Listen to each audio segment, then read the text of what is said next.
Johnson, and this is Focus on Liberia. Hit it! From Cape Mount to Cape Palmer, Mount Nimba to Atlantic Ocean, Obomi Hills to Bokonjre, to educate, elevate, and promote.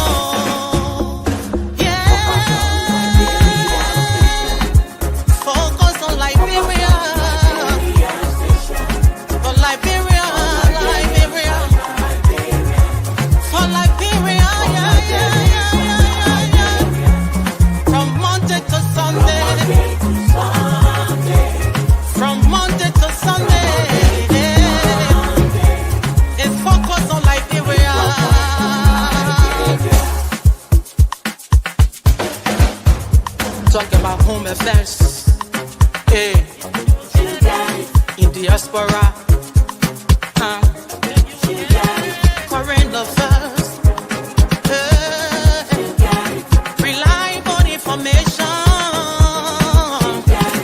history, ooh, talking about culture, yeah, politics, education, entertainment, business, sports, advertisement, articulation. Focus on Liberia. Focus on Liberia. Focus on Liberia. From Monday to Sunday.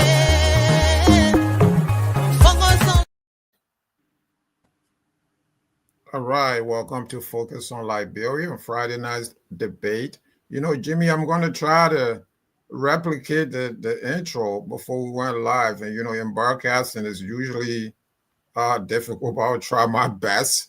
Okay. So basically what I was saying earlier was that Dennis is the best host since the fall of the Mali Empire. We all know that, right? We all know. So I'm feeling some big shoes tonight, but I'm going to do my utmost best with these great panelists. Person in the lineup is Glendy Juniors, Glendy Champ's mom, lawyer's daughter. Glendy, welcome to Friday Night Debate. Hello, everybody. It's good to be here. It's been a minute, but it's always good to be a part of the Liberian conversation. So great being here tonight. Thank you. Thank you, Mohammed. Good to see you. Thank you. Good to have you here, Glendy. I also have Mr. Gabla Brunel from our nation's capital, Liberian capital, Monrovia. Mr. Brunel, welcome to Friday Night Debate. Thank you for having me. I'm looking forward to a good discussion. And we have Mr. Russell, Anthony Russell Jr. Mr. Russell, welcome. Thank you for having me, Mr. Sheriff. I'm happy to be here, and it's a pleasure to be with the panelists as well. Thank you. Also joining us is Elvis Morris. Elvis, welcome. Thank you. Thank you for having me. And last but not least, at controls is Jimmy Eastman. I know Jimmy is going to chime in, even though he's at controls, but he will chime in. He will, provide us his insight into these discussions. So, Jimmy, it's great to have you. Oh, glad to be here. And ladies and gentlemen, please share the show. We're being restricted. So the only way we'll get this word out is if you, our listening audience, share the show. Please share the show on your various media outlets so everybody can hear what we have to convey tonight. Thank you. Thank you, Jimmy. So there are several issues going on in Liberia at this time. At the top of that, we're going to first start to discuss the honoring program conducted by the Liberian Council of Churches. We know that the Liberian Council of Churches is a very important institution in Liberia. The Liberian Council of Churches, I remember during the Civil War, this was a leading advocacy for the end of the war. So the Liberian Council of Churches, even before that, during the military era, the Liberian Council of Churches was very active in the pursuit of democracy, in the pursuit of human rights. So whenever the Liberian Council of Churches does something, of this nature, it does raise concerns. So at least concerns for me. So I want to lead off. I want to start off with Brunel. Mr. Brunel, you are there in Monrovia. Why don't you bring us up to speed with what you're hearing on the ground and what is going on with this honoring? I mean, there are some key individuals, including the president of the Republic of Liberia, Speaker Nagwe Cohen, and others that have been honored. I can't say much about what's going on the ground because I didn't leave my house today, to be honest with you. So what I did see online, though, was that people said that the former speaker stated that he wasn't worthy of receiving this honor. And it made me research the organization because I never heard about them before. And it may be the conspiracist in me, but I found it odd that 2023 and 2024, they actually held this ceremony at the end of June, but now they're hosting it this last week in May, going into June, and we have this UN bid that's up next week. So I just view this whole thing as propaganda, especially when we have Christian organizations talking about peacekeeping, but then they want to honor people who the nation feels like delve into to bribes. They do all types of stuff behind the scenes. So I just thought all of this was propaganda, to be honest with you. Thank you. Glendy, what do you make of this? The churches, so we have something, it's usually, unwritten. We talk about the demarcation between church and politics, but we know that the line when it comes to Liberia, the line is really blurred. We usually talk about it, but it's really not clear. So what is going on here? The church is honoring. Out of the 9 that I just read about, 3 of them are top government officials, including the president. So what's going on here? So it's good to be on. I want to start first. It was very alarming to me when I heard about it. I think yesterday or 2 days ago. I couldn't understand. I couldn't believe it. But I also was very appalled by the fact that you're honoring people, honor and awards bearer name of Bishop George D. Brown. That was the point that I could not get over.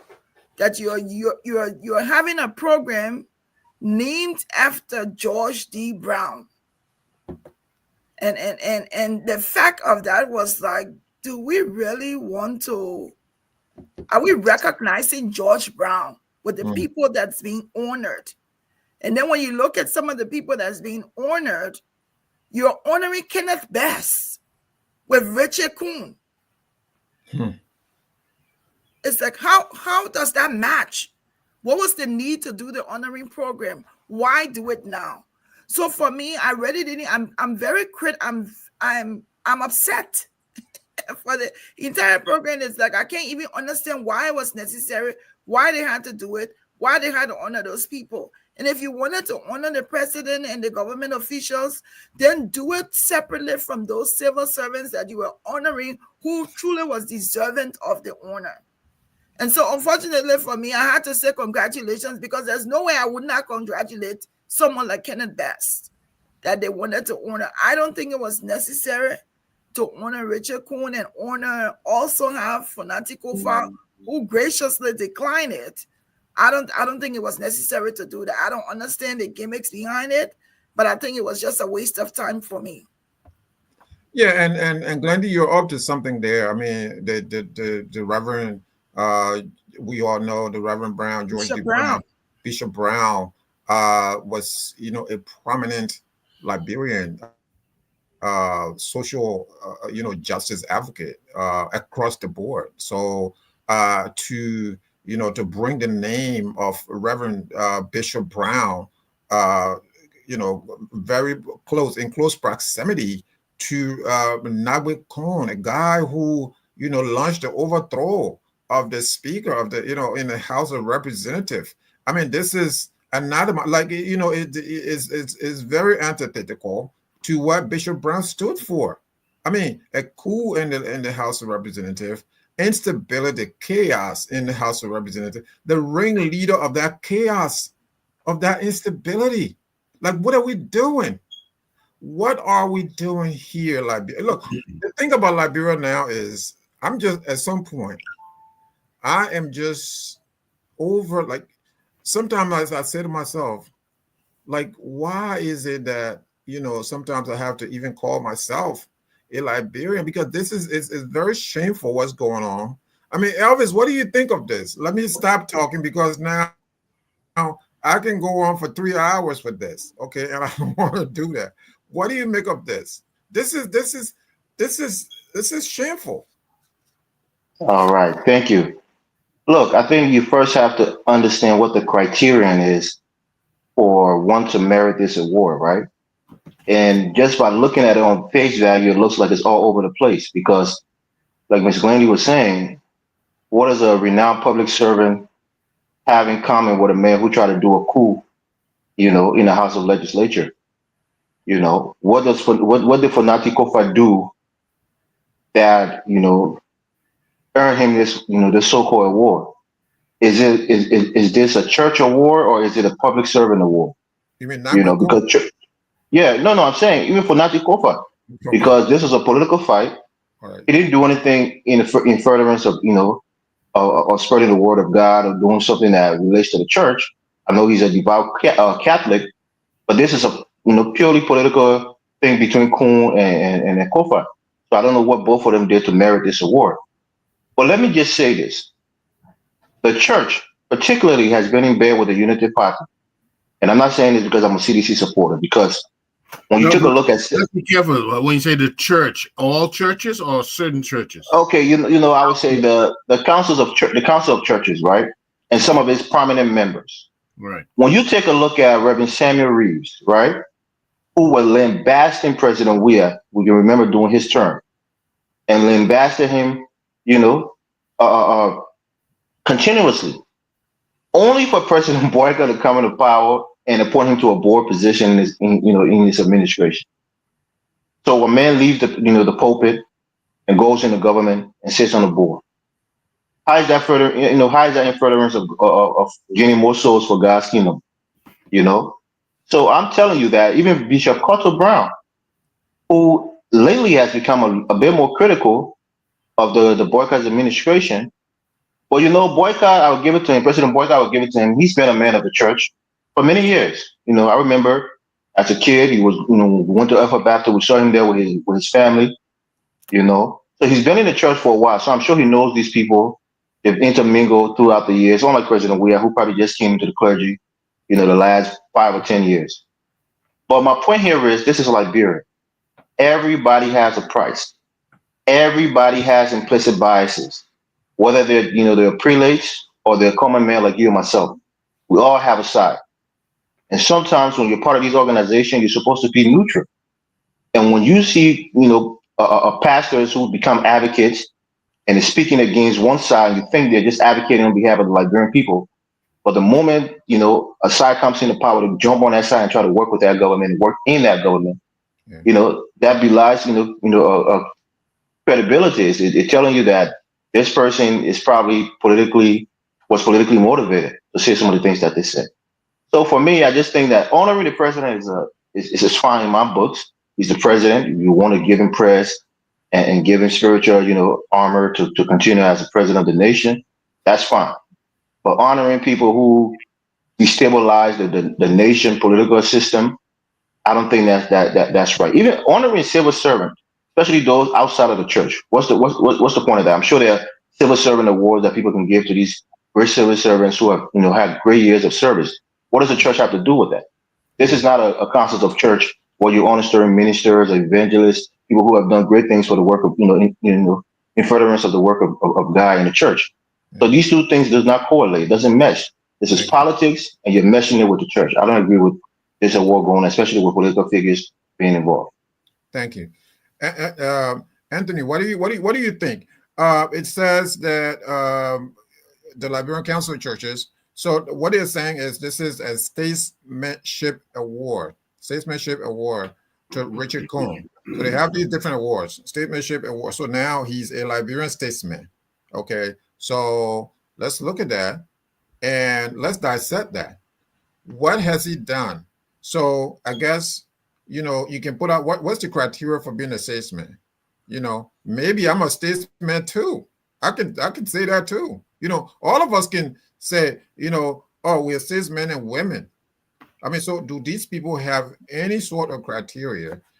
Because as I said in the intro, the Liberian Council of Churches played a critical role, okay, in, for decades now, they play a critical role in advocating for social justice, advocating for democracy and the rule of law. The church as a whole, religious leaders as a whole, I should say, so it cuts across.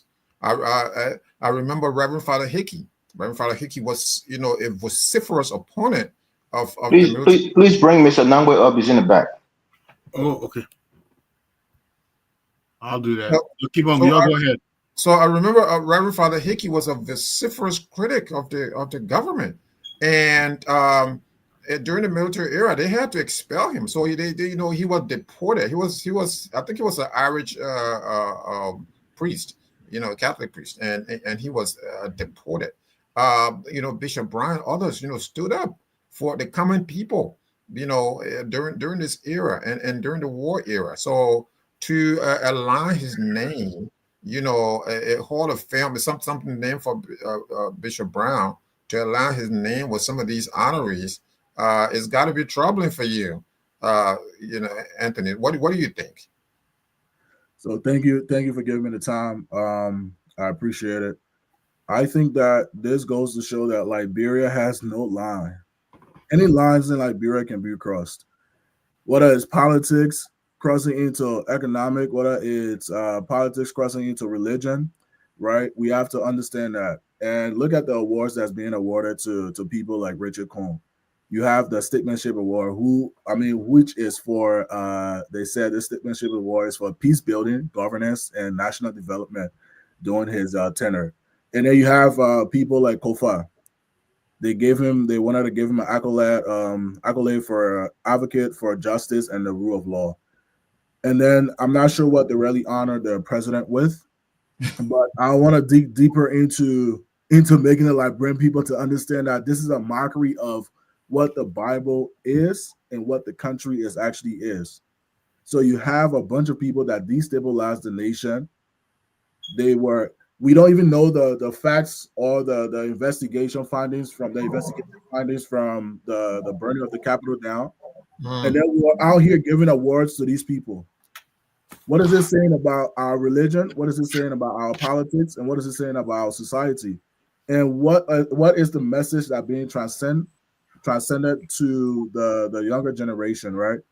Because if you have to think about it, if we are seeing these things now, and we're seeing how our parents are so comfortable and not speaking out, and I mean by our parents are in governments, right? Some of these government officials, they have kids. And they're just reluctantly just going about these things. They're acting like it's normal and we are Christians. These are the things that we're normalizing today in our society.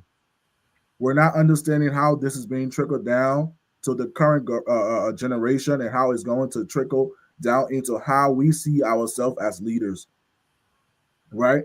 So I think this is a mockery of God in his own image, because there's no way how you can sit on these pulpits and sit in a church and give these awards out to these people that are destabilizing our nation. They're dividing our nation. What is so peaceful about what Richard Cohn has done?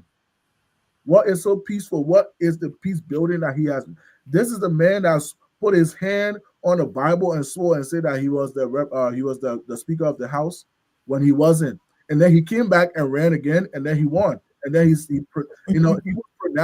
was actually pronounced the Speaker of the House by a couple of Facebook pages from our government. What is it saying to this man, and what is it saying to the Bible and the church as well? Why are we mixing politics with religion? And even if we were mixing politics with religion, why are we not doing it for the right reasons? And why are we not criticizing these people? These people should not be in the house of God. Let alone they should not be getting awards from the church council. Thank you. So I think this is pushing a message down to our people to make them to understand that we don't care. We can do anything to you, whether it's religion. We will impact your religion. We will impact how you live, how you sleep. We are everywhere. The government is everywhere. They can't do so. We Liberian people can't do anything about it. We will have to accept it as it goes, and we will have there will be no sermon this coming Sunday. There will be no sermon preaching about the separation of politics and religion, and how we are taking the political figures in our society, the bad ones, and we're not capitalizing on how we can outcast them or even highlight them and say what you're doing is bad. But the people, I'm sorry, just one last point. I think that this church council is a failure because they should have been highlighting the actual people doing the hard labor. We have people in these counties that are doing the hard labor with no fundings.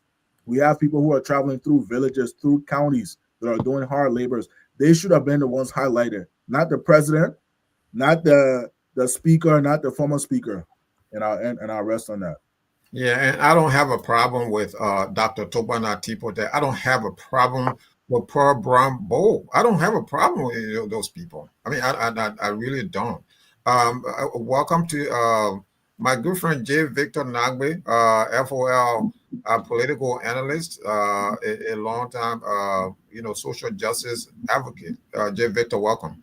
Well, thank you very much, Mohammed, and good evening to all. It's good to be here with you. I guess good morning to our audience back home in Monrovia. It's good to be here, and I absolutely agree with you. Thank you. I'll come to you, Victor. I'll come to you. Okay. I'll hang tight.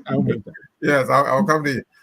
So, Jimmy, what do you make of this? The Liberian Council of Churches, they honor the whole list of honorees. I mean, and we're picking, particular people, specific individuals who we think, based on what we all agree on now, that are not, that don't merit this award. And one of those people is J. Nagwe Kum.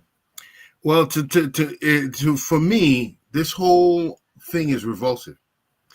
If the church has to be very careful about undermining its own integrity and autonomy. Okay, church organizations need to be cautious and discerning when interacting with political figures. Church, they must engage with government. Yeah, that's necessary for social transmission. But honoring politicians can easily compromise the church's witness and mission.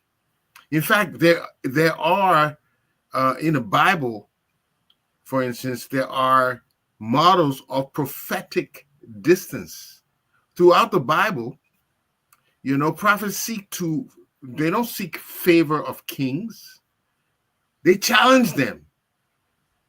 You can go to several books of the Bible, you'll see them challenging these leaders to do the right thing, to be right to the people. Here we have our Council of Churches kowtowing to the political whims of the day.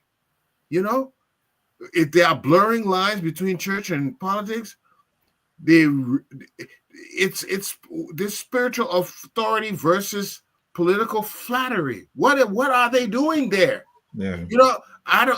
This is so disgusting that I don't want to even discuss it. It's as if they are just lying, belly flat and worshiping the political culprits. Why is that? And it's supposed to be different. No, it's disgraceful. And trust me, this cuts across this kind of thing. It cuts across religious lines. You find you even find the mosques not saying anything. So in the face of what went down in the Capitol, you will expect collective, the religious leaders in their collective condemning this kind of thing. But none of these people. So this is not just, a certain, it cuts across. When it comes to Liberia, it just cuts across. There's this collective silence now, among the religious community. And then when something happens, they get to, I think, they were recently negotiating, Kofa's exit, although they came out to, deny this and stuff like that, that they were pressurizing him to resign. Believe me, they were doing something in the background. But because we don't have, the inside story, so we can't conclusively say what they were doing, but they were doing something. Okay, so, and it cuts across religious lines. I remember there was a time during the war when these religious leaders got together, as a collective to advocate for peace. They went all out there. The Liberian Council of Churches, the Muslim Council, they all got together. They went all the way to Taylor's headquarters, his Bush headquarters. At the time, he was deep in Nimba County. These guys walked over there and tried to negotiate with him for peace. They came back to Monrovia, tried to negotiate with the president at the time, President Doe, for peace. So these are the kind of things that, religious leaders need to be remembered for. These are the things I want to know you for, not this sort of sycophantic, wars, right? I mean, this is, to me, it's very sycophantic, I think. J. Victor. Yes, Mohammed, thank you again. And I was agreeing with you and now also with Jimmy. I think the council should already steer, that should have completely stay clear of the people who were involved, in the recent past conflict. I agree with you, people like Dr. Tipota, yes. I think there were people more deserving of these awards that they gave out. Then, Speaker Kuhn and former Speaker Kofa. And thoughtfully Kofa himself declaring himself unworthy or undeserving at the moment for this award. The council, I read a few minutes ago, Bishop Conley's of the Catholic Church, Bishop Conley's statement from the Catholic Church, which is now being reported by the press. I think there are a lot of concerns, consternation, as a matter of fact, being expressed by a lot of people, including some very church leaders themselves who are part of the council. I think this council has lost its way. I agree with Bishop Conley. I think, we remember not too long ago, they were in uproar over alleged condemnation of the president's vehicle purchase. And then some people came back and said, oh, that's a lie. We didn't say that. Oh, in fact, Bishop Reed doesn't even speak for us anymore. And now this, so I think they just continue to marginalize themselves and minimize themselves. I think they render themselves irrelevant. Throughout this conflict, a lot of us really felt they could have played a role in helping, to reconcile the parties in this conflict. That's what the Council of Churches have been known for over the years. They come in between conflicting parties and try to bridge the divide and find peace. They never did that. What did they do?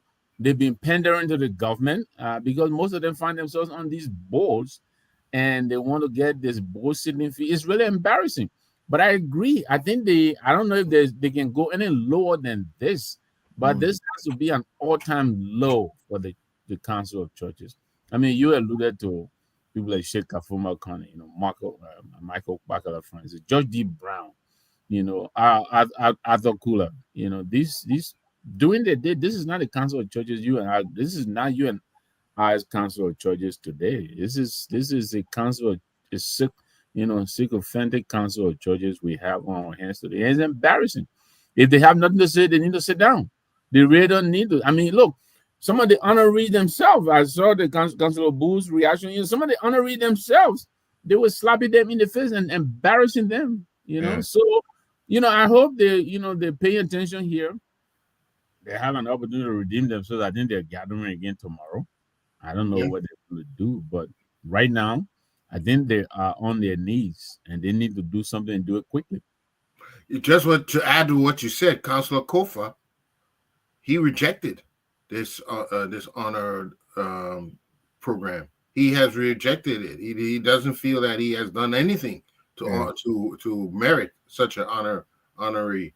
So no one understands what they're doing, because the church's strength lies not in its proximity to power, but in its unwavering commitment to truth, to justice, You're preaching. You're spiritual preaching. well-being of the people. No one understands what they are doing.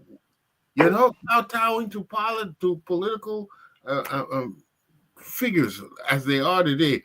I think you were right, Mr. Nangbe. They have lost their way. They have lost their way. We need to rebuke them. Seriously. It's an Israel Episcopalian upbringing is showing right now. Yeah, this is really not the same council of churches that we knew back in the day. Glendy, do you have any final thought before we move on to our next topic, which is something with Alan White? So I think this entire honoring program is going to stain them for a long time, and it's going to stain the leadership of Reverend Dr. Reeves, who is a family member. So I'm going to say that I reached out to him last night, and I'm like, I cannot believe this. What is the reason for this? And they decided, the Council of Churches decided that they wanted to honor Kun and Kofa because of the involvement in resolving the House of Representatives crisis. And I'm like, after how many months? Right. So this is something that he is going to bear the full responsibility for, because he's the leader. And any clap back, any words that people will have to say out, things that people will say in rebuke to them, is something that he will have to accept, because I don't think there was a need. And what is not settling for me is to honor them along with Kenneth Best, people who have served, people who are deserving, poor bull, those people separated, honor them separately. The timing was wrong for me. The timing was wrong, and there is nothing that we can look at clearly and say it necessitated an awards program. I also want to point out that Dr. Reeves is no longer on the LEC board. He was replaced. I think he was replaced immediately following the conversation that Victor, I think somebody mentioned about the car. He has been replaced. So, but I don't understand why they decided that an awards program at this time in a crisis would have been appropriate. Yeah, and how do you award people? That part of your institution, a sacred institution at that. The Liberian legislature, part of that was burned down. I mean, look, so instead of coming up with vociferous condemnation and calling on government to hold the corporates accountable, to launch a full-scale investigation, that's now sadly going to be swept under the rug, like everything else in Liberia. The civil war, people die. Oh, yes, let's move on. Okay, let's move on. You just had this crisis, which was really manufactured, right? A manufactured crisis. There was no need for this. So you have part of your building, Capitol building. This is the first time in the history, in recent history, that we can even remember, for people to go out there and burn the Capitol building, the seat of your legislature. not even during the Civil War when bullets were flying all over the place. I mean, you go to LU, you see pothole, you see marks, bullet marks and stuff like that. You used to see that on campus and other places on other key buildings and stuff. But these people never go out there to burn down or try to burn down the Capitol building. And it happened during this time. So how is it that, one of the key figures who is the instigator of the crisis, I don't care what people say. I don't care what, the Unity Party people say. I mean, he's one of the instigators of the crisis. It's a man-made crisis, or it was. Thank God to level-headed people like Kofa. In this situation, I mean, people are going to criticize him. I have criticized him ad nauseum. But what Kofa has shown in the last few months, he has shown leadership to me. Look, he just declined this. What an act of humility. I mean, talk about humility. He said, no, I don't deserve this at this time. And to be honest with you, that's what Richard Cohen should have done. Okay, he should have said, I don't deserve this at this time. But you know what? Mr. Sheriff, 10 seconds. Yes, I go just ahead. want you to I just want you to juxtapose the character of a Nangwe Kun and a Funati Kofa. These two guys are on a different plane when it comes to integrity and dignity. Funati Kofa is a man who is dignified in his professional career. Is a man who has shown that he respects his reputation as a dignified man. There's Nangwe Kun, who as an accountant got fired by an NGO for alleged embezzlement of their money. Here is a man who illegally removed a speaker. They are all the wrong things. It was defiant to the Supreme Court.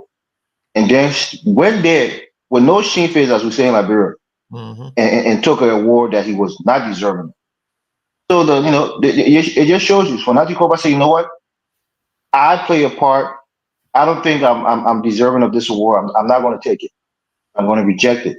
I'm not going to be honored for something that when I knew that I dishonored my country and this whole fight, even though I didn't start it, but I prolonged it, and as such, I don't deserve this award. But this guy went there shamelessly to go take an award that he don't deserve. These are people who are greedy. They want things. This is just a microcosm of who he is. He wants things that he doesn't deserve.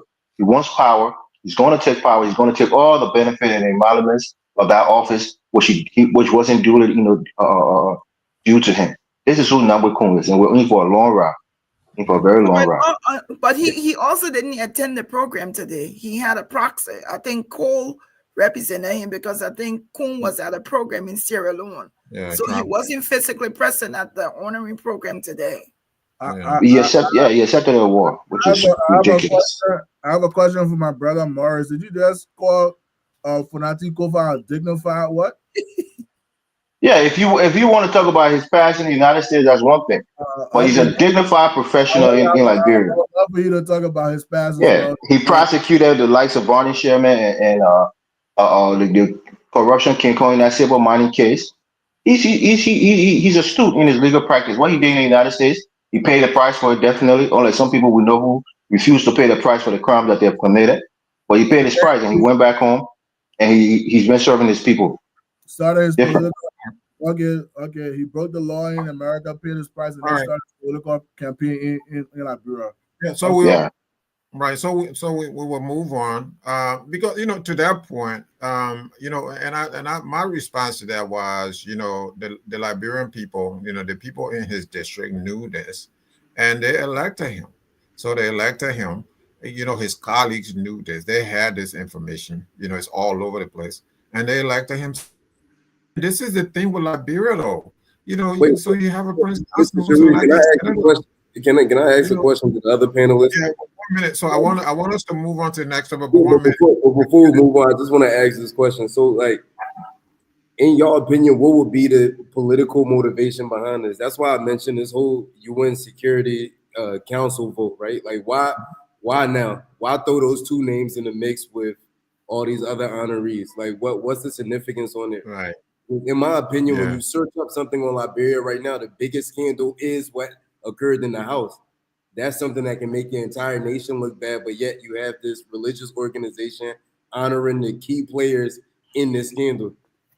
So And, that, and you know, and who knows how much you know how who knows how much money is being thrown around, right?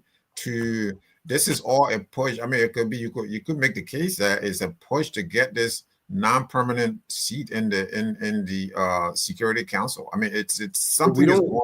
Our government doesn't necessarily know how to play propaganda and do proper PR. Yeah. If you understand, so in Liberia, someone who isn't aware or who isn't necessarily focusing on this UN vote would just say, "Oh, like why did they do this?" You know what I'm saying? Or they'll be like, "Oh, you know, those guys got honored, so it kind of rectifies the whole situation. Now we shouldn't even be thinking about it anymore." Another story came out saying that the anti-corruption agency is about to do a probe into what happened as far as individuals taking bribes in the house.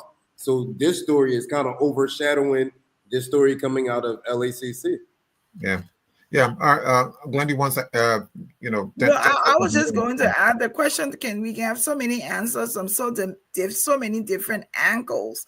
It could also mean that the people that's on the council, how many of them are closely tied in with Richard Kuhn?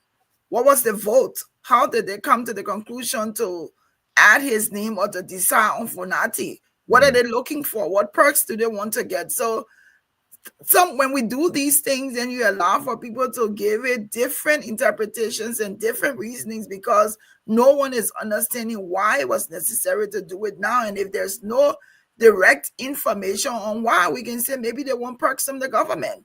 Maybe they want perks from Kuhn. And, you know, there's so many things we could say, which is not going to help why they did it.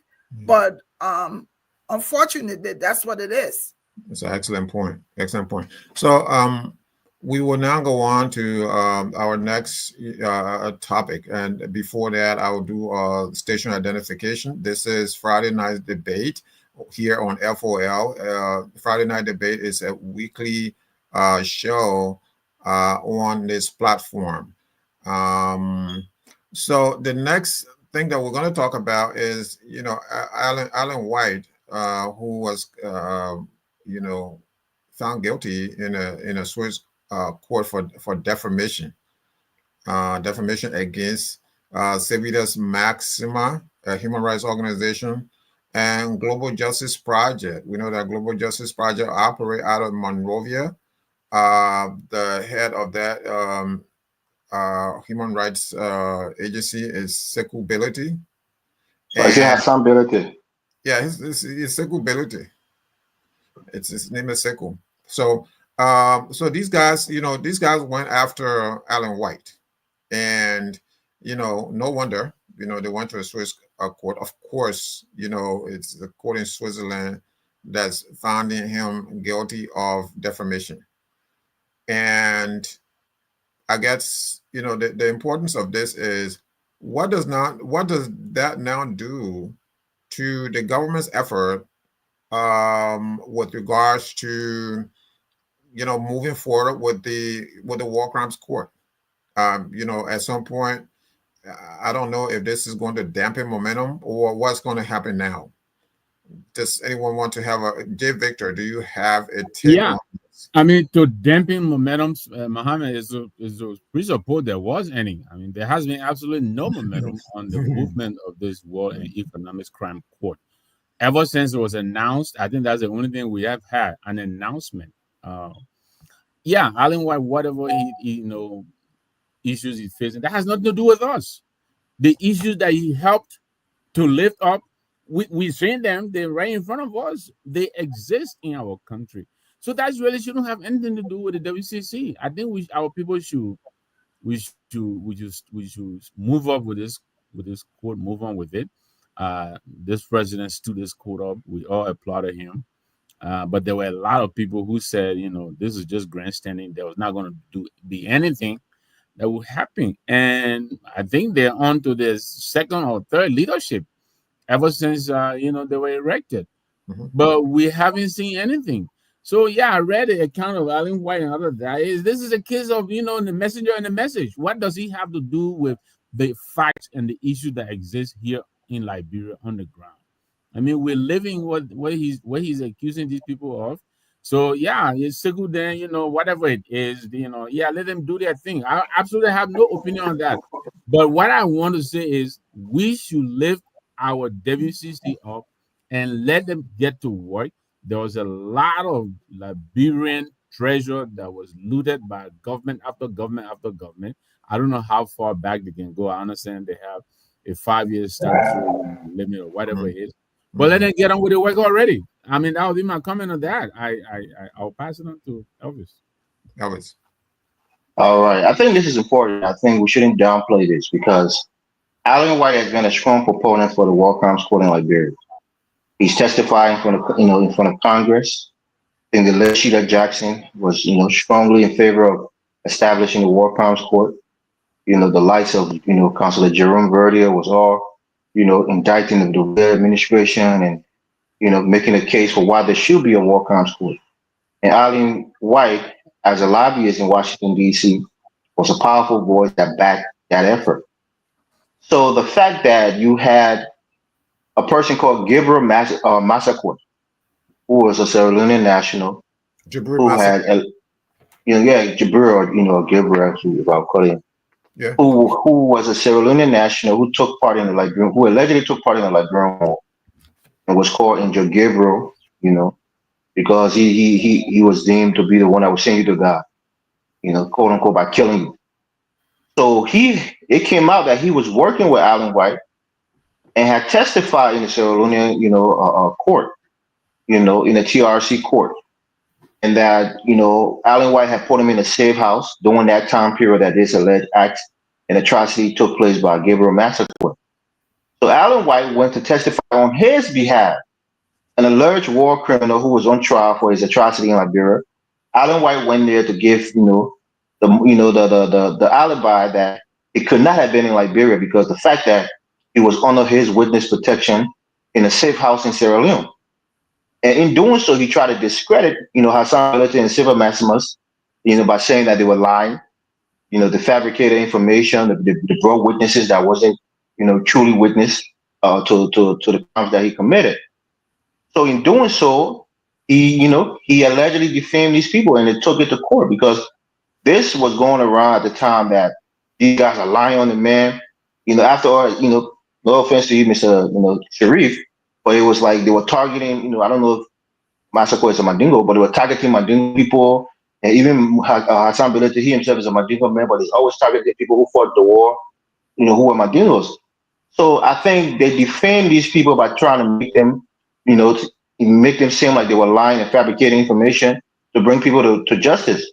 And they went to a Swiss court, and I don't know the full details, but I heard that he was found guilty of defamation. Now, usually this is going to be punitive by the way, by the means of financial. They're probably going to have some financial rewards in this case, and maybe you'll have to publicly retract some of the statements that he made.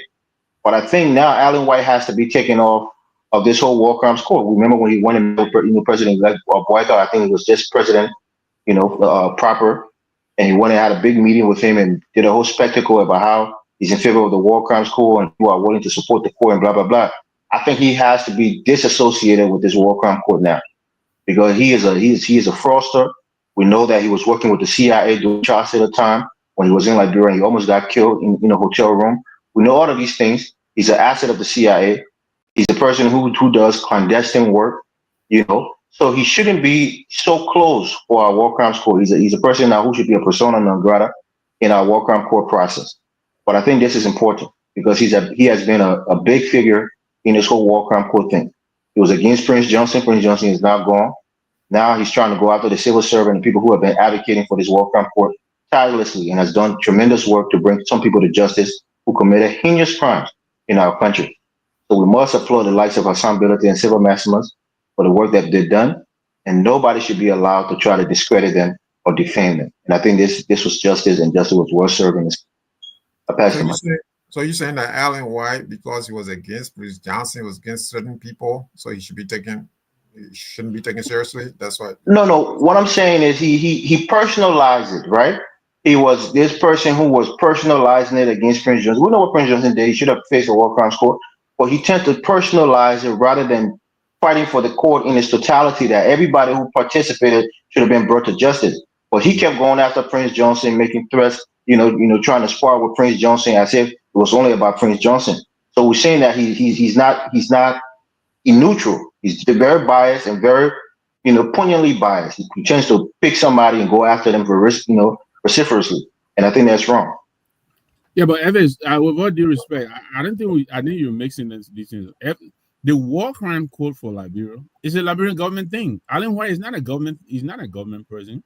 So I don't see how he's being associated with the Liberian war crime court. And Mr. Namwe, the men have campaigned for it and lobbied for with the government for the establishment of this court. We can't take him out of the fries when it comes to the war crime court establishment. We know that. All right, thank you, Jimmy. Yeah. What's your take? Okay, so the accusations, regardless of their legal outcome, are likely to have a chilling effect on the momentum for the war crimes court in Liberia, at least in the short term. How the Liberian public, the civil society, and the international backers will respond will depend heavily on the credibility and the clarity of the case against Mr. White and how transparently it's handled. I think that this is important. But let me be an advocate here of, I do not, the war crimes could primarily highlighted Prince Johnson as the main culprit, that what they were going after. It didn't seem as if they were trying to bring everybody to book, everybody to justice. And now with the demise of the late senator, it sort of has lost its momentum. And I don't see this war crime court going anywhere anymore. Not at all. We Liberians, we have a way of compromising ourselves. When this thing was hot, we found different reasons to compromise ourselves. We did not bring Ellen Johnson to judgment. And who else can we bring to judgment? Prince Johnson? Who initiated this war that destabilized the country for 15 years? Was it Prince Johnson? So really, right now, as it is, we've waited too long and it's lost its momentum. And I don't know how we can appease those people who were directly hurt from the war, who've lost their loved ones. I think there has to be a way of making making amends for that. But I don't see the war crimes court going forward anymore. Okay. I think we just have to address the victims. Yeah. George, this says a lot about Liberia, isn't it, Brunel? What that every time something is started, it's always a dead end. You look at anything in Liberia right now. I mean, everything that's started, every project, every initiative, whatever it is, it's a dead end. I remember there was a time, they talk about the Ganta Hapo Highway, and it built all this momentum, and there was a toll system where drivers were paying money to the toll. They had a toll. They actually had a toll, and that went away. We didn't, all of a sudden, we didn't know where that go, and how it ended up. And then, fast forward to a lot of other development, and the major development we're talking about now is the outcome of the war. In the aftermath of the war. And, several politicians have talked about, war crimes court.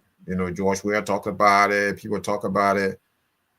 The president now, who has taken some concrete steps, is Boakai. So now we don't know where all this is going. Do you know where this is going?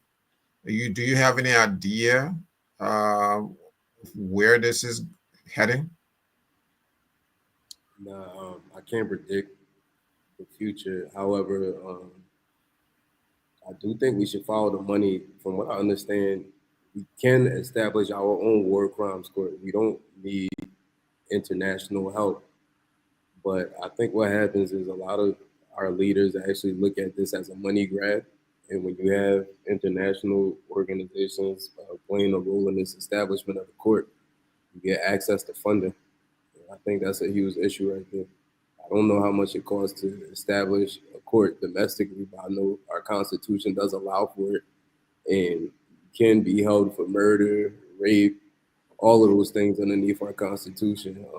These are not things that you are allowed to do just because there's an act of war going on in the country. So I can't predict the future, but I'm more so battling with why do we need international help to bring people to justice? Yeah. Anthony. Yeah, so I like to talk about Alan White. I think a lot of the people in the comments are asking, who's this Alan White guy? Alan White is a white man.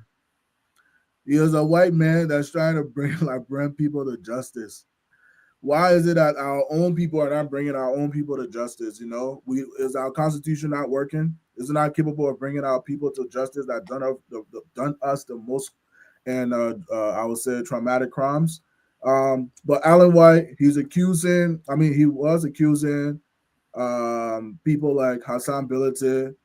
He's saying that they were bribing witnesses or victims of the war crime. Of the war that took place in Liberia. He's saying that these people, they were being bribed to give false statements, and he's saying that that's how Hassan Bilate was making money.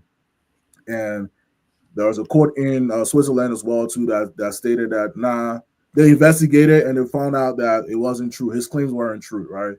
And then Alan White is also deeply involved into Liberian politics, and I would very much likely to disagree with Mr. Nabweta saying that we should just push this Alan White man aside. No, we shouldn't. He's very much deeply ingrained into our politics. He has collected $180,000 based on lobbying for political parties like the All Liberian Party that's headed by Benin Ure, and then who's also a close friend of Charles Taylor as well. And he is also lobbying for a man like Alexander Cummings, ANC guy. So we should not just dismiss this Alan White's lobbying is not a crime. It's not a crime. Yes. But if you're taking money, right, and you're deeply involved into the politics of Liberia, and you have met with the president, and the president considers you as a strong advisor of this World Economic and Crime Court, I don't think that that's something that we should take lightly. It will make a fun out of our Constitution for us to allow someone with that background and history and involvement into our politics for us to just say, okay, this guy has been defamed, right? And he didn't even appear to court. He didn't even appear in court. He has been defamed, and he has yet to appear. Even though the period is 10 days, right? We should just push that to the side. War crime court cannot be established, and I'll get into the war crime court now. War crime court in Liberia cannot be economic, cannot be established without us establishing that court on inclusivity, transparency, and honesty, right? If we don't have those foundations, then we open ourselves up for the same thing that happened with the TRC, where we just went when we listened to stories and nothing came out of those stories afterwards, right? We are setting ourselves up for failures. We have to understand that we really need to look deeper into issues that are happening around us and in our country. We cannot allow someone who is white to bring justice to our nation. It doesn't work like that. We have to be the forefront runners of this justice that we're bringing to our people. Our Constitution works. What is it that we have our Constitution for? If it doesn't work, why is it that we have the Constitution of the Republic of Liberia? So we have to understand that we need to establish the War Crime Court on transparency. We need to establish it on our Constitution, and we need to establish it on also us being honest with our people and ourselves, so that we don't have a repeat. Since my life period, I have yet to see it from a standpoint where Liberia has done anything right since the war. all of our leaders that I've lived through, they haven't done anything right, especially when it comes to this war economic and crime court. We have yet to establish a court to bring people to justice, and we're wondering why these people are just reluctantly sitting down and stealing from us when they can do the worst to us. Stealing money is little to them. Yeah. And I'll rest on that case. Thank you, Glendy. Well, I think we can agree that total healing will not come to Liberia unless there's impunity. There's so many people that died. There's so many people that are still suffering from the effects of the war. And until we get to that place where these people will be investigated, someone will bear the responsibility. We're not going to be able to move on. But let's not kid ourselves and think that Liberia will be able to cover the cost for a war economic crimes court. We can try, but you need funding. So we cannot ignore that. And I get that Alan White may not be African and may not be Liberia, but to some degree, he has given this war economic crimes court a voice. He's given it some legs. He's helped propel it. We haven't done it alone. Most of the things most of the stuff about war economic crime court in Liberia has gained traction because of Alan White and how much he's put into it, and have exposed Liberians to come and be interviewed by people in the House and in the Senate here at Capitol Hill.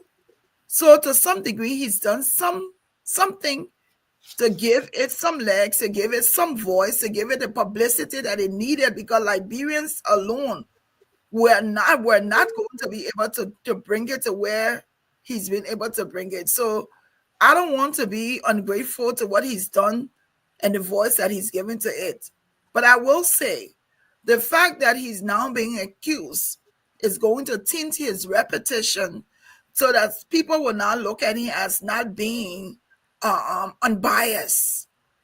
This incident here is going to create a problem and create a dent for him in this situation, because now everybody now will start subjugating him to, when he was doing this, was it right? Was he fair? Was he balanced?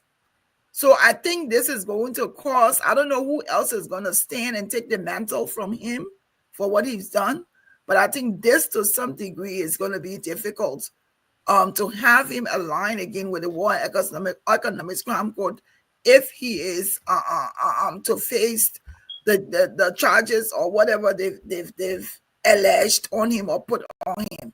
This is a problem for him to identify with it, in my opinion.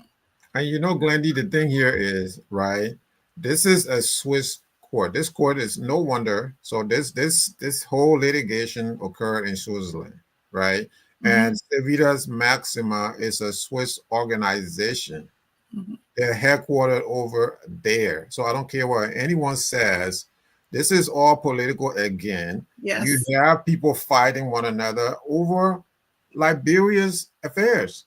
So they're fighting him because they want a share of the pot. This is a big pot of money sitting out here. Potentially, it's a gold mine. So Civitas Maxima want their cut. Mm-hmm. Global Justice wants their cut. Everybody is trying to get their cut. So I don't care what anyone says. It's political. And for these Europeans, it boils down to economics. You know, this is, should I say, human rights, capitalism, or whatever name, for lack of a better terminology, lack of a better description. They're fighting. The fight is about getting our money. They've always fought over our resources. And because we ourselves know no better, okay, Anthony, I agree with you also. We're supposed to be doing our own thing. Okay, we're supposed to be like, you tell everybody, leave us alone. We're going to do our own thing. But can we? I don't think we can, because our judicial system is so weak and corrupt, right? So I don't know. Our systems are very, very weak. Recently, I was very proud of what the Supreme Court did, and I'm going to continue to be proud of that one moment. But overall, I'm just speaking overall, the judicial system is very weak. And in instances where it's not weak, it's corrupt. So there's not going to be any trial in Liberia anytime soon. Mr. Sherry, let me just push back on you for 10 seconds. Right, yeah. You Let me know, land that thought. Let me land that thought. okay. So if it's not for its weakness, we would have gotten some convictions now, but we can't get conviction. And people, and now the new thing now is everybody is stealing all over the place. It's fashionable again to steal money, and you have to steal big money. You're not stealing like if you steal $10,000, everybody's laughing at you. It has to be in millions. Then you cool. Okay, it's cool to steal money. And that's the kind of country. So if nothing is done about the excesses of the past, which is gross human rights abuses and mass theft, then this is going to continue again and again and again and again. And lastly, Elvis, I know I'll let you come in. I'm seeing now, government, they have LBS. They have LBS. They have the minister of the LBS director has a podcast of his own, all of which are promoting government. And now they create a new podcast called Reloaded, and they're doing all of these things. So how many podcasts can you create to pint this one government? Just do the right thing. Just do the right thing. For me, you will have a good image. Not all these assortment of, whitewash. So yeah, go ahead, Elvis. All right. Thank you. Look, I think let's be fair to Civitas Maximus, if that's how you pronounce their name. This is an organization who has done more good, who have chased people around the world, who have been hiding in Switzerland, the likes of Ali Kosher and others, people like Jungle Jabba, the rest of them, Moses Wright, those of them who were, participant in the war in Liberia, who came to the West and other places and try to hide themselves. These guys are a non-profitable organization. They chased them down in collaboration with Hassan Bility and his organization, and they brought justice for the victims of those people in these foreign nations. So we have to give them the kudos. The fact that they did the work, the fact that they went out there and chased these guys down. They're not out here looking for money. They're not a profitable organization. They can't get a contract with the Liberian government to do any kind of work for them. These are donors, people who believe in justice, who donate to these organizations in furtherance of their work around the globe. So let's not try to, defame them or discredit them. I think they've done great work. Nobody is perfect, but I think for the most part, they've brought people who have been, convicted. I think one of them was found not guilty, but for the most part, they brought people who have been found guilty based on the evidence presented. And lastly, look, I think when it comes to the War and Economic Crimes Court, is it going to happen? I'll say no. And here's why I say no. I was a staunch supporter of it before. I think it's about appetite. I think the appetite of the war, as we see what's going on with the United States government right now with Donald Trump in power, doesn't have the appetite to take a couple of $100 million to support Liberia for war crimes court. He doesn't even want to give us $17 million for anything that we're doing with good governance in our country and furtherance of democracy with elections. Elvis, I have a question. Let me ask you a question, right? Let me ask you a question, right? And it could be, and don't get me wrong, maybe it's really not in line with what we're discussing.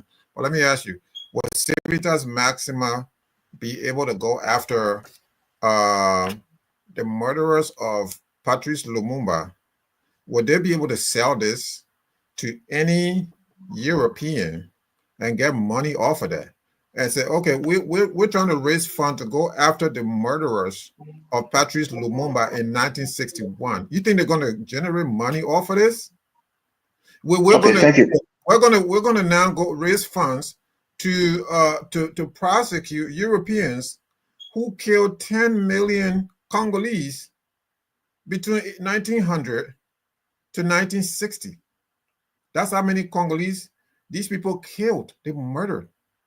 So I don't want to hear any European coming on my shores to tell me what is right for me. when you kill my people, you murder people in Congo and places like that.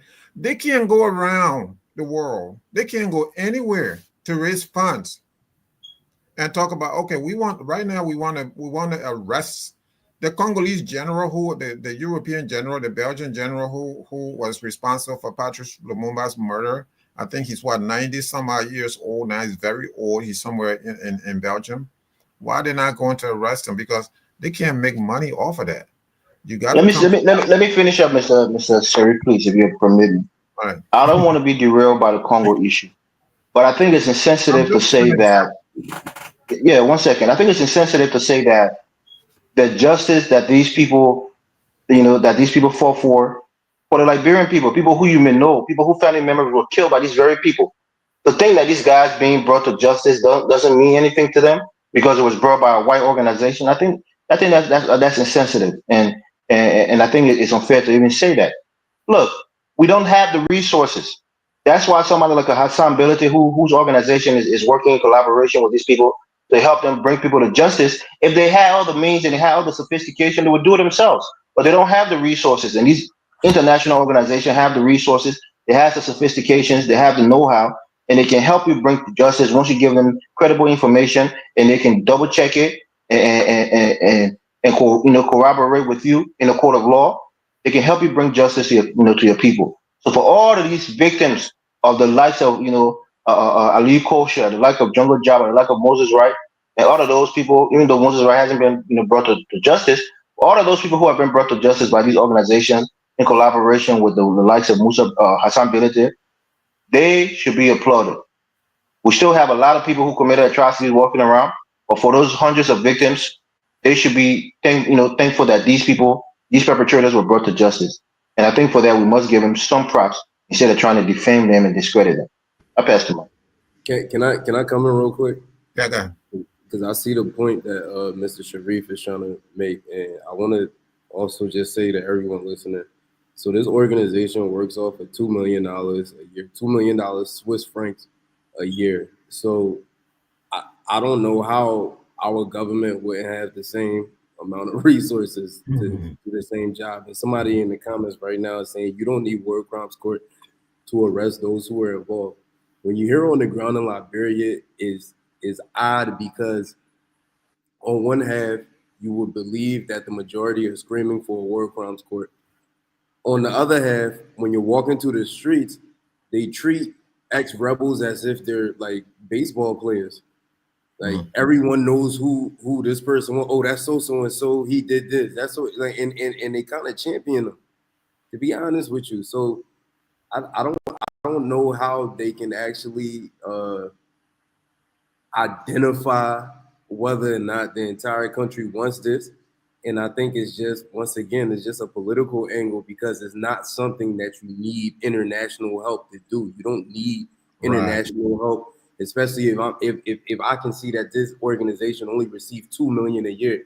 That whole $2 million isn't coming to help what's going on in our country. That's for all their global their global cases that they got going on. Whatever they got going on in other countries is coming out of that same thing. And we don't know. They depend on private funding too. So I think what Mr. Sharif is trying to say, if it's private funding, you don't know what type of bias the person has or how the agency is kind of leaning to one side or who really controls it based off of the information you're receiving, which is almost non-existent. But you can't tell me our government doesn't have money or doesn't know the perpetrators where they can't just go grab these individuals and say, hey, man, we know you did X, Y, Z during the war. Why won't they do it? Because this country is so small that everyone is interconnected. That's one of the huge reasons why we don't see justice here. Because the minute someone does something to you, they know somebody else that knows somebody else and it goes nowhere. So we need to really reconsider and just, if it's something that the nation wants, then put pressure and do it ourselves. We don't necessarily need outsiders coming in to do that as saviors. Yeah, and the thing about it is that every time something happens, we're quick to say, oh, let bygones be bygones. We just had a situation where some guys went in, they thought it was okay to burn the Capitol. And oh, yeah, okay, let bygones be bygones, and let's move on. And you put these guys in the room and actually start negotiation with them, okay, for the renegade leader to accept all along the Constitution. And the renegade, the leader of the renegade group, the rebel group, actually then accepted the constitutional framework. But now it took you the burning of the Capitol to accept this. It took people being tear gassed and being hit with rubber bullets to accept this. Why are these people so mean, so disingenuous, so I mean, they desecrate the Constitution? Why do these people do what they do? Is because of what we're discussing tonight. I got an answer to that question. Go ahead. Yeah, the answer to your question, why they do what they do, is because we give them praises. Yeah, that's what I'm saying. We move on. We move on so quickly. Oh, let's move on. And then now, like you said, Anthony, you're honoring them. You honor them. So you honor somebody who did you wrong. I was asking somebody the other day on the show. So if I go to your home and violate and do something, so you're going to say to me, oh yeah, please, it's okay for you to come to my home and do all of these things that you're doing, even though it's not right. I mean, so we do a whole lot. Sharif, we're going to say it's okay and it's right for you to do it if you have a title. If you don't have a title, then it's wrong. Yeah, and that's and it's sad, and it's sad. So for station identification, one more time, this is Focus on Liberia Friday Night Debate. Jimmy, if you're around, we would like to take our first break, and then we'll come back and dive into our last topic for the night. Okay, we'll do that break, ladies and gentlemen. At Focus on Liberia, we discuss everything Liberia, from education to politics, arts and culture, entertainment, agriculture, history, religion, family, and technology. Focus on Liberia uncovers and showcases the best of Liberia and shows the world the truth about Liberia. We educate, elevate, and promote all things Liberia. We conduct interviews, panel discussions, debates, and more. Tune in to Focus on Liberia on Facebook and YouTube and be a part of the stories that make up the news. This is Focus on Liberia, and I am Dennis Jack.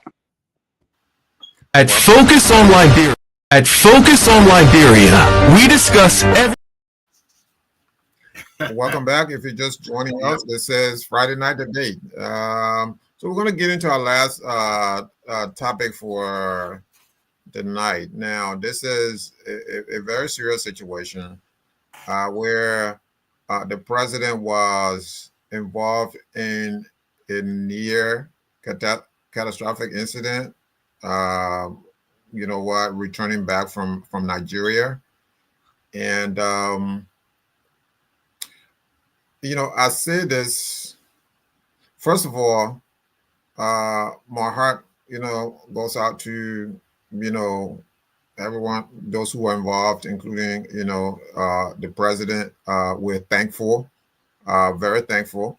We want to praise God for, saving the life of the president, everyone else involved. It could have been a lot different. So there was an incident with the president's private jet, on the runway at the Roberts International Airport. According to news report, one of the tires deflated, and this caused that incident. That's the newspaper. People said that the tire burst, right? We say it bust, So again, from the information that I gleaned, the Roberts International Airport management is saying that this is due to the conditions at the airport, potholes and stuff like that. So why is it that after 178 years, going on to 79, I believe, right? If I'm correct, Why do we have this situation like this that almost cost the life of our president? Let's not kid ourselves. This is no joke. Why do we have this? Can somebody just any one of you? Can somebody take a stab at this? I'll Why? go. Yeah, Yeah. if you guys don't mind, because I'm about to sign off. I got a family engagement. But thank you so much for the show. Thanks to the audience. But look, and I know all of us here will have something to say about what is happening. The sum total of our observation will be about incompetence, negligence. I'm sure we all agree on that.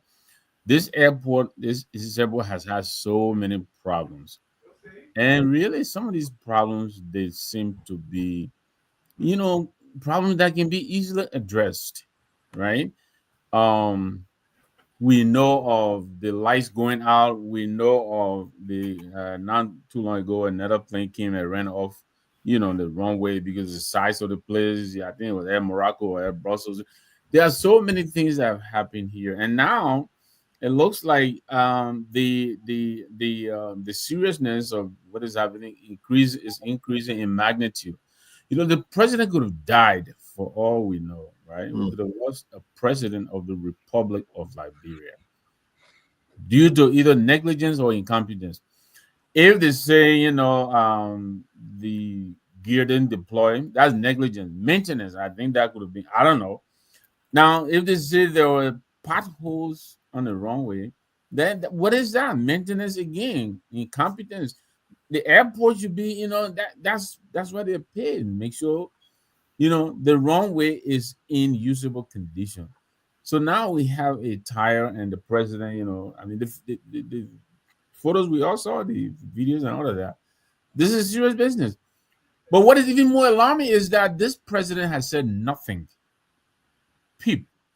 He talked to the press after the incident and said nothing.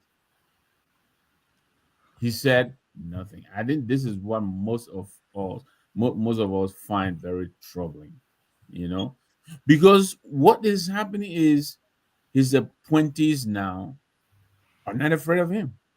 They're defiant. We saw what happened at the MCSS the other day. Lady there, after several invitations from the LCC, she defiant. When they went to girls, she became combative because she knows that they can't do a thing to her. And the same thing can be said about the airport. The same thing can be said about what I would have expected, and I'm sure as many of us, hairs should have started rolling by now, since yesterday. So it is unfortunate, and when the HPS people write our president, basically implying inability to make a decision, implying incompetence, implying untrustworthiness, and we get upset because our president is being spoken to by a foreigner. But I think the president himself, he's letting himself up to these kinds of speculation. The question the lady asked in that SBA question is Liberia ready for business, for international engagement? This thing that happened yesterday is beyond just the life of the president. And with all due respect to the president, he's our president. We want him alive. But this is bigger than that. This is going to affect us. This is bad for business. It's going to send a message out there that we are incapable of managing our airport. I don't think many people will want to fly to Lagos International Airport. Unfortunately, we have a flight there. It's our place. But it is scary. So, I hope the president says something. Whatever he's going to say, I think has been dampened by this over 24-hour lapse without anything being said. It is bad, and I think it's really, really it sucks for our government to behave in this way. But thank you guys very much. I hope to join you again next week. Thank you, J. Victor. Jimmy, you don't hear this kind of thing at Longhi Airport in Sierra Leone, or the Ahmed Touré Airport in Conakry, or the airport in Dakar, Senegal. First of all, these countries have, in addition to their major, airport, they have, local airports in their counties in different local areas. Liberia now has one major international, if it even meets international standards, airport, which is RIA. So why is this happening? And we're talking about a country that's so very old that should be the leader of Africa in many things. Mm-hmm. You know, I like your question. You know, while nobody was harmed and operations at the RIA have resumed, this incident is more than just a technical glitch. It is a test of public accountability and institutional resilience. The full truth must be established, shared. We must have transparency and used to improve future safety measures. Listen, I'm from the airline industry. This is not uncommon that a tire deflates. Right. It's not uncommon. But what is beclouding the whole incident is the lack of transparency, the lack of commentary from the executive. So symbolically, the incident touches on broader anxieties and infrastructure and national security and executive functionality. For many Liberians, the near incident involving the president is not just about a jet. It reflects deeper concerns about systemic neglect, preparedness, and trust in institutions. In other words, there's still a lot of gaps that we're not fulfilling. And it will only change if we implement measures to standard measures of operation. We can't be skipping corners. We can't be allowing ourselves to have mediocre performances, especially certain industries like airline. A mediocre performance on an airline, one mechanic, one technician, one runway failure is enough for a tragedy. We have to give the recognition to professionality. In other words, where you need professionals, put them there. Yes. So that these sort of things can be avoided. But we praise God that nothing tragic happened to the president, that his life he's safe. But we definitely need to have this as a signal that we better tighten up, you know, the things that are loose ends, and where we need to tighten them up. These are just God warnings to tighten up where it needs to get tightened up. That's how I look at it. But it's not something that doesn't happen frequently in the airline industry. And Jimmy, just to bring the young guys, you know, I think just to bring Russell Jr. up to date. There was a time that there was Air Liberia. Yes, I worked with them. I worked for Air Liberia. I was of that, yeah. So Jimmy been around for a while. So there was a time, okay, that Pan Am used to fly into Roberts International Airport. So the airfield, okay. So you had all these international flights coming into Liberia. So Liberia was, if you will, an important destination. Okay, some people will tell you that it was sweet. Okay, we've gone from that. I mean, we were way back there in Zwedru in elementary school and stuff like that. I remember that flights used to go in there in Zwedru. So we had a big airport, nice airport right there. So other counties have airports, you know, these local airports. Now, I don't know what the status is now.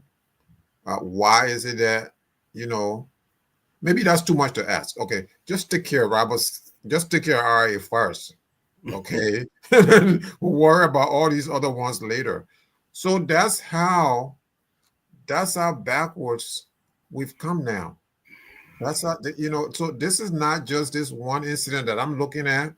I'm looking at a whole period of time, a big chunk of our life now that have been wasted by corruption, inefficiency, malfeasance. This is what it is. We have to call it for what it is. If you campaign to be president of the Republic of Liberia to make things different, I don't care. Stop pointing fingers and stuff like that. Do the job. Just do it and don't complain. There's a reason why George Weah was defeated. We could be sitting here talking about George Weah didn't do X, Y, and Z. But you know what? We've done that. We did that for the last 6 years. Okay, that's over now. You are elected.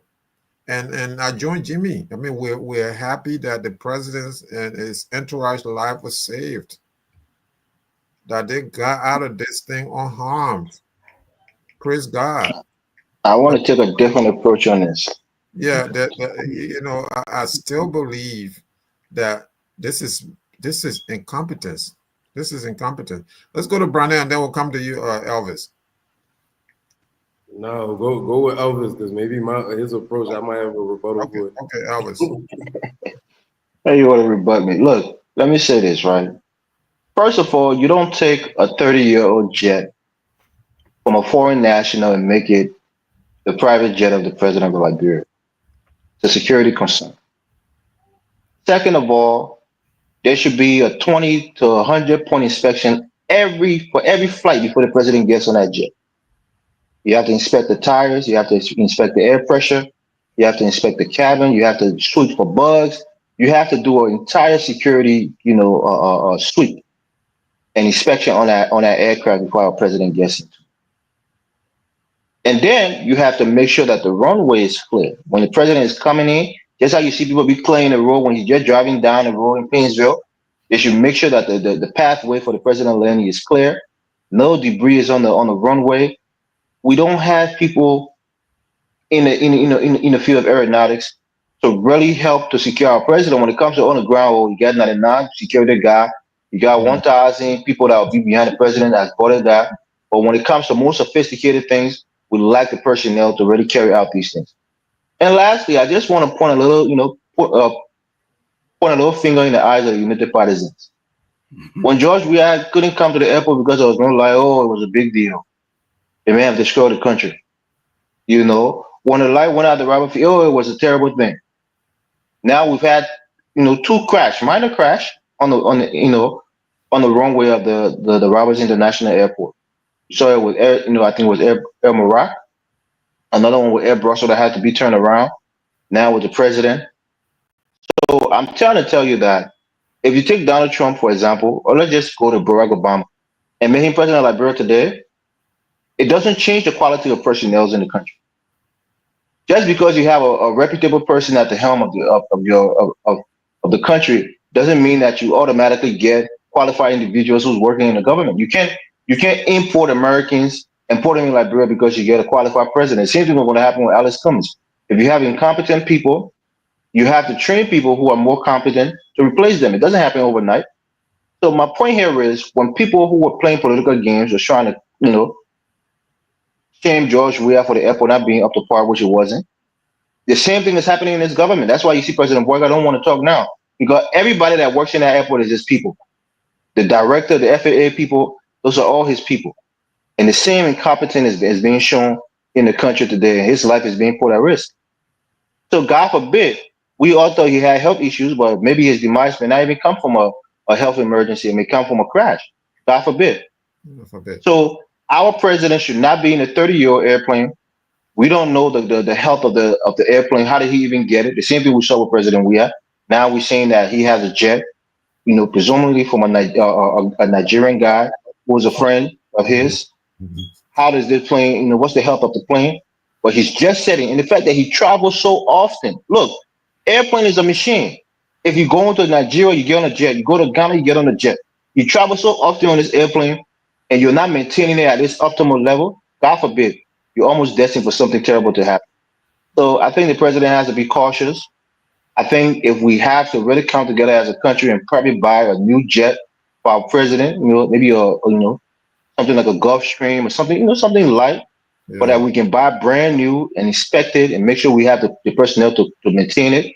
That would be better. I'm not even against our president flying private, but I think we should be the people who will purchase it for him and maintain it for him over the years. And make sure we do a meticulous inspection every time he flies. And before he comes into the country, we'll make sure everything is on the up and up for him to land safely. Look, That would be my favorite. Elvis, you made an excellent point right there. I mean, I agree because look, it's not even for me. It's not even a bad thing. Come to think about it now, you made a convincing argument. It's not even a bad thing for all of us to agree that the president of the Republic of Liberia, right, that office should have a jet, right? There should be, they can purchase that. They, put that in the budget, okay. The president needs that. You don't need all these, like you said, I don't know, you have more information than I. This old jet, you don't need this. You're putting your life and the life of others at risk. They can do this. I think during turbo time, I don't know where they found the money. They bought, I was looking at some pictures the other day, like a week ago, and it had like, Speedy One, the symbol of a new Liberia, and he was going all over the place. So Bwaka needs something like that, right? Purchase something that belongs to Liberia that he can leave behind for the next president. Now, don't sell it. Don't do anything when you leave because the tendency for us is, oh, I own this, I bought this, and you get defeated in an election, then you're going to take your ball and go home. No, not that. It should be there for the presidency. That's what they do in the United States. Air Force One, it's for the presidency. Okay. Air Force Two, the vice presidency, the office of the vice presidency. And there should be something similar for Liberia for the office of I don't have a problem with that. And up there in the air, he should have his own little bureau, his own office in that flight. Everything should be in that flight. His own little bed. Since he's traveled so much, he needs an apartment in that new flight that they're going to purchase. He needs 3-bedroom apartment so he can live up there because he's up all the time. Okay? That's what we need. He travels too much. I agree He really with me on does. this. I sign off on this. All right. Russell, what do you have to add to that? Jimmy, do we have callers? We're laughing. We're laughing Callers, right now.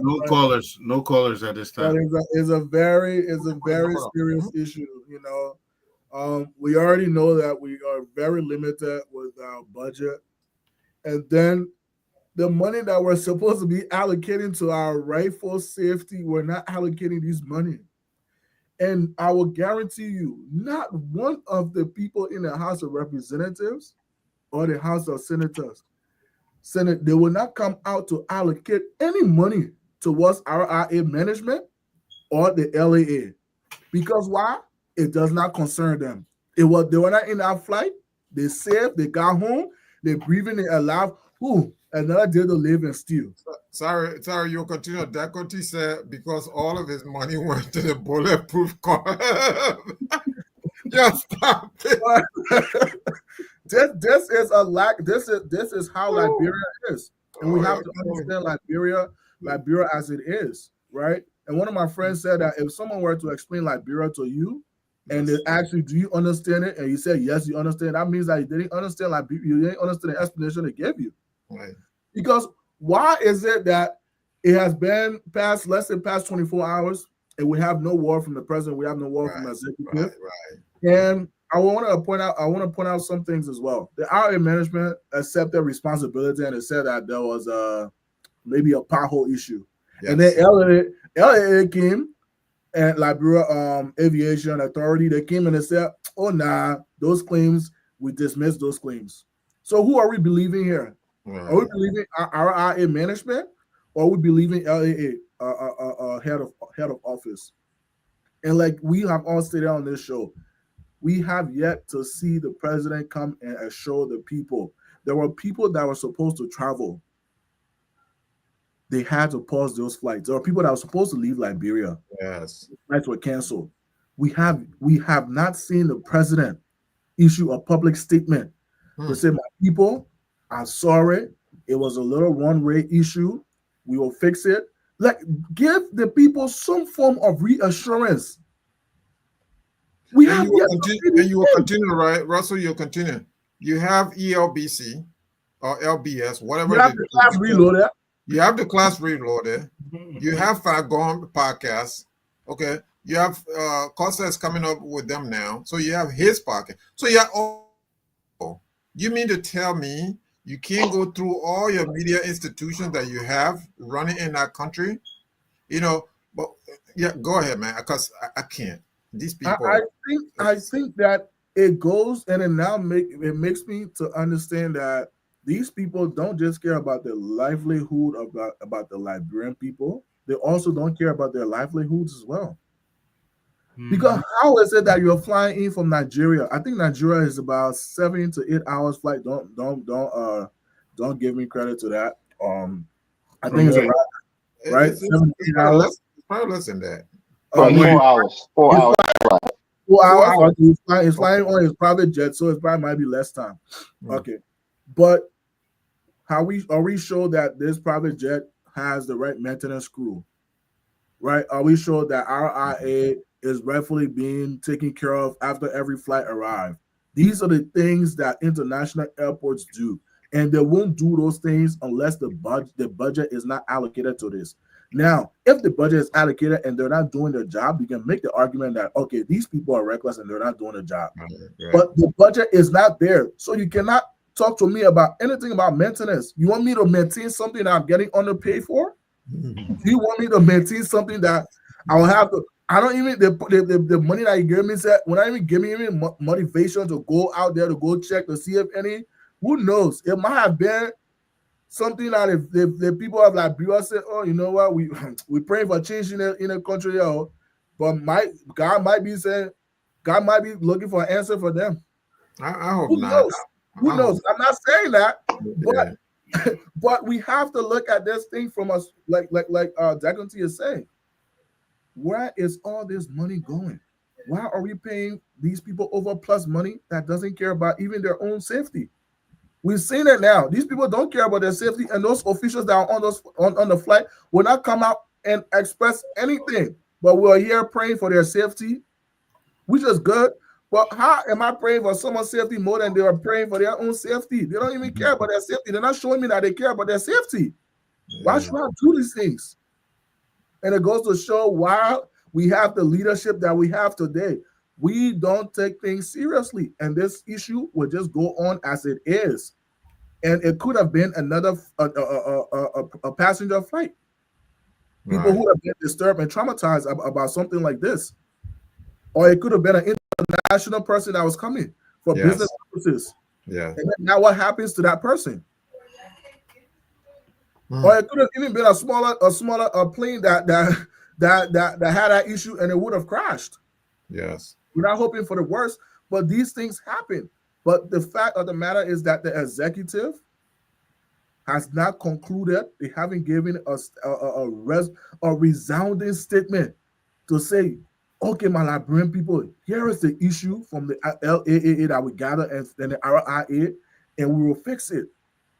That's all we want. We're not asking to go to Mars. We just want you to relay transparency to us. And I'll rest on that. I you know, if y'all will allow me, I want to explain what really happened. Can you imagine? Yeah. You know, when an airplane coming to the to land, it goes on something we call approach, and that approach could be maybe 5 to 10 miles out. If the pilot announced we are in descent, and we'll be touching down in Monrovia, and here you are about to land at our IA, the plane with the presidential plane with all the dignitaries and whatnot on board. Yeah. Then the plane lands, and when it lands, you just hear a loud "Whoa!" Yes. Turbulence. The whole plane shakes vigorously, and then comes to a stop. in the middle of the runway. In the middle of the runway, can't move. And I tell you, some people they look at it, try to say, "Oh, Probably so. Yes, probably so. But not just any plane, our president's plane. That's even more, That's what I said. Maybe they thought that Joe, we have people when were talking on the ground. They can imagine what they passed through. They've been through a traumatic experience. Yeah. Nothing small. And so when the pop in, when he was just passing, say, "Wait, I can't talk this thing right now because," But he did give a calm response, and I hope this will be an eye opener. That if RIA is right and it is a pothole, that is something. I'm sorry, I have to say it, but that will be neglect. Yeah, that's unacceptable. That's what the airport authority said. Look, the president can purchase. Okay, the legislature, because that's within their purview. They can put that stuff in the budget. Go ahead. And look, I sign off on that. Go ahead and purchase an aircraft for this president. Yeah, and you don't even have to have all the money up front. You can do payment plan, pay every year, put in the budget. Maybe they're not going to even pay because they don't pay nobody, right? But we put our airplane from our speed. Say that we'll pay little by little. Yeah, but seriously, get an aircraft that's for the presidency, not just for Boakai. So Boakai leaves after 6 years, then the next president takes over. Then it's for the presidency of the Republic of Liberia. Stop with all this private jet. You put that in the legislature. I think Brownell wants to go. He hasn't spoken in a while. I think he's itching us to speak. Yeah, Brownell go, because this is. I mean, it's mind-boggling. All of this is just mind-boggling to me. All right. I don't have a rebuttal for Elvis. I agree. I agree with almost everything that he said. Up until and Mr. Sharif is saying the same thing, that our president should have his own presidential jet. I don't agree with that, right?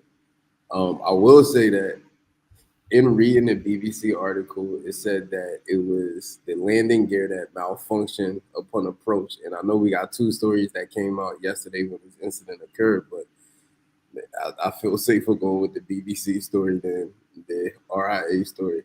Right. I'm looking at it like this, they had other flights that they were suspended for a while. They were pushed back, but they did end up the flights did end up coming into the country, I think, this morning, right? So I don't want to think there was a pothole there. And maybe I'm just playing devil's advocate, but I don't want to believe there was a pothole on the runway that caused this issue for the PJ that the president was on. One thing that stood out when Elvis was speaking was that you shouldn't be accepting plane rides from foreign nationals.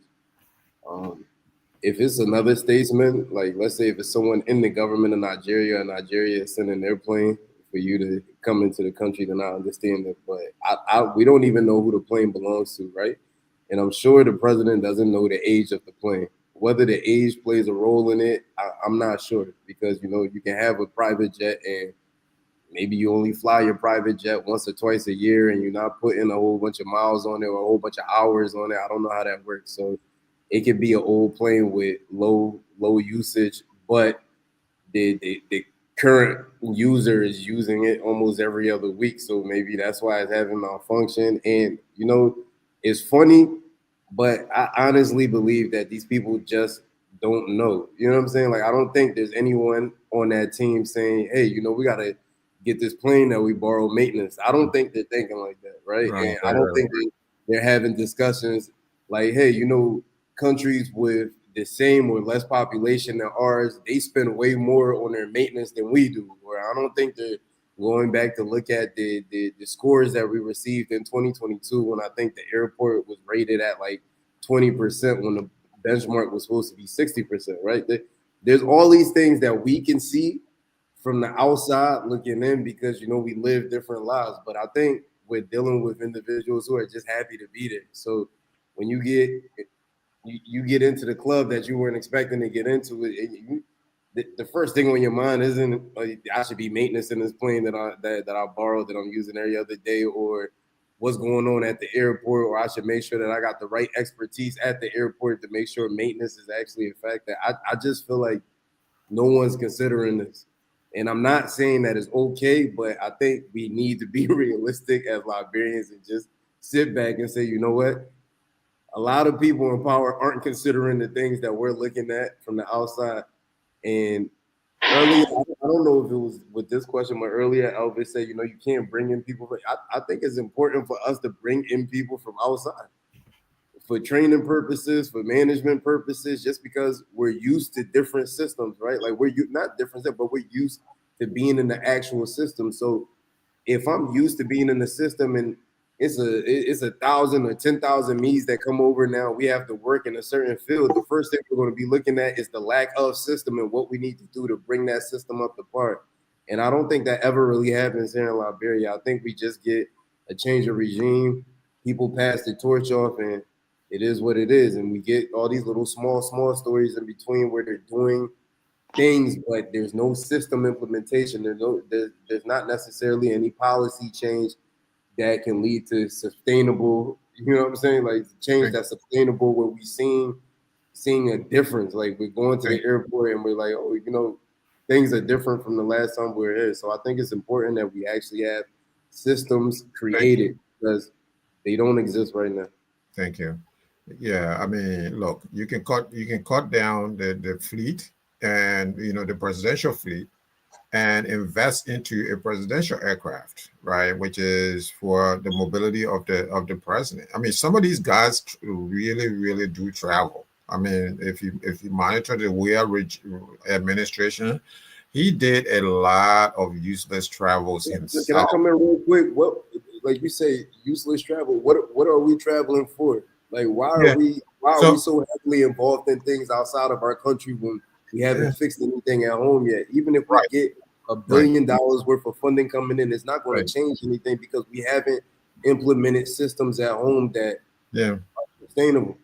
Yeah, I mean, look, you have, after Weah, I thought he was going to stay home. Obaka was going to stay home, but no, he's not staying home. I mean, in this 21st century, right, where you can Zoom, you can do FaceTime, you can do whatever to attend the United. You don't have to travel to the United Nations to attend the United Nations. One more thing.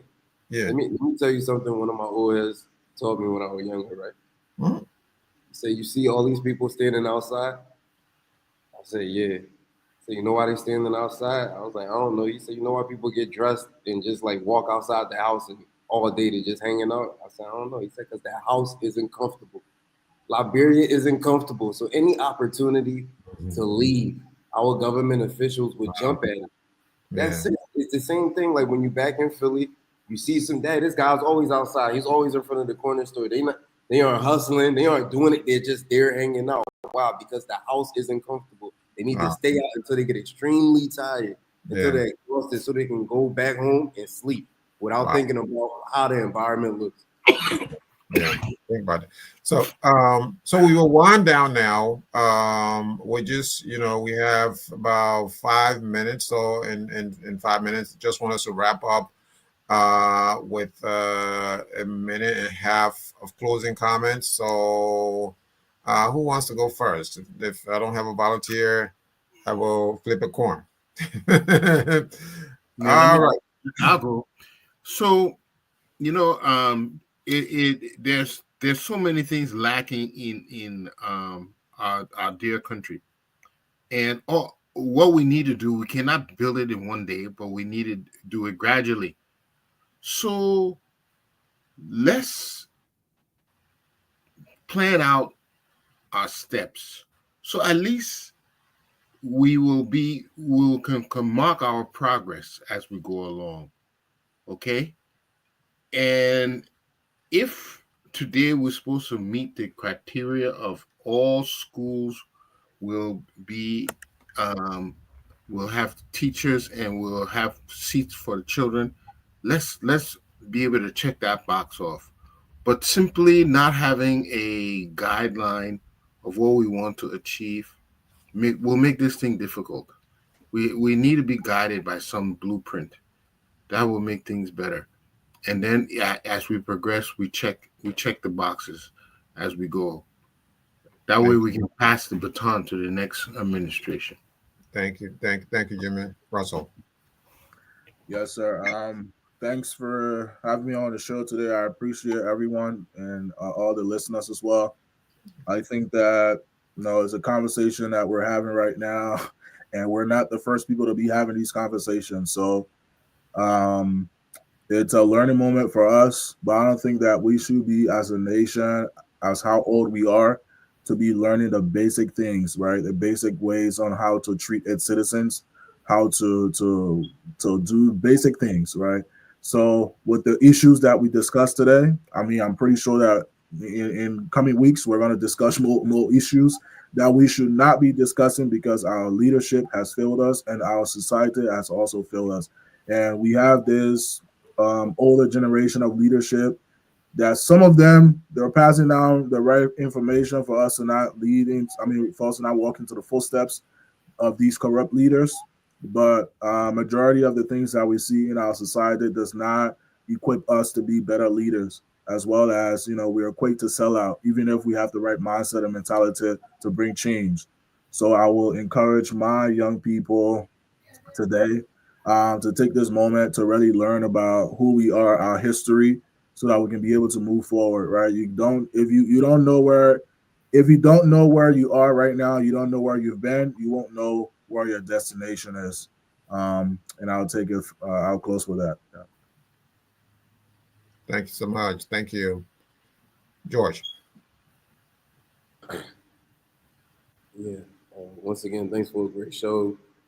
I appreciate every opportunity to share a platform with you guys. I think tonight's closing, I'll just say we need to do better and actually have love for our country. I'm happy that at least when we have these discussions, we actually discuss solutions and we don't just focus on the problem and complain for hours on end. That's how a lot of Liberians treat matters in this country, right? So I'm happy that we actually put solutions out there into the air and people can utilize it and try to make a difference. But like I'm saying tonight, I just hope we find ourselves in a situation where we actually put people that love our country in places of power, and we ourselves love our country, love ourselves, so that we can actually start pushing forward, because no one likes being on a losing team. And sometimes that's how it feels as a Liberian. You get the news when you wake up in the morning, and everything is just confusing. Everything is confusing. You can't really wrap your brain around why this happened, what's going on. And it's just like, man, I just wish we as a country, we as Liberians, outside, inside of this country, we can just get it together, show genuine love for this country, and do something that people can, stare at and be at all about, and not all this mediocre stuff that we find ourselves involved in weekly, daily, annually. So let's push for change and try to do better next go around.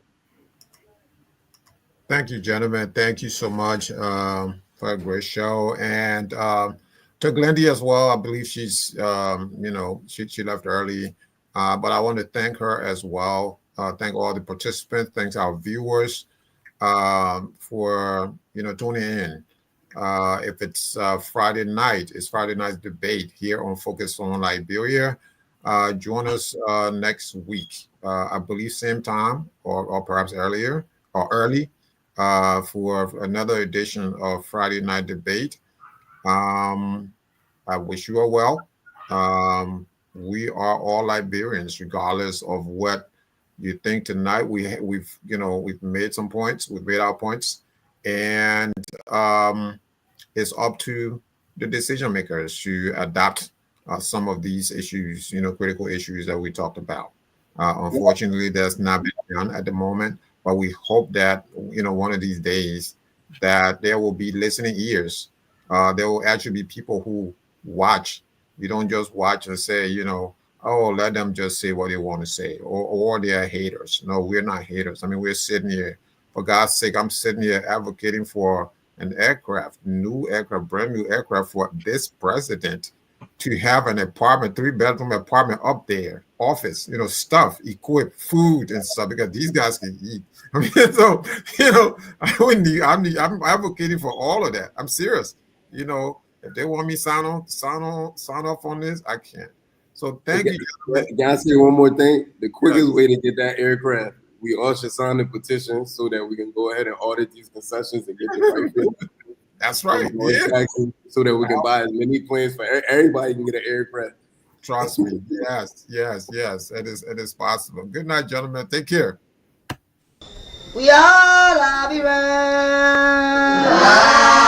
Liberia is our home.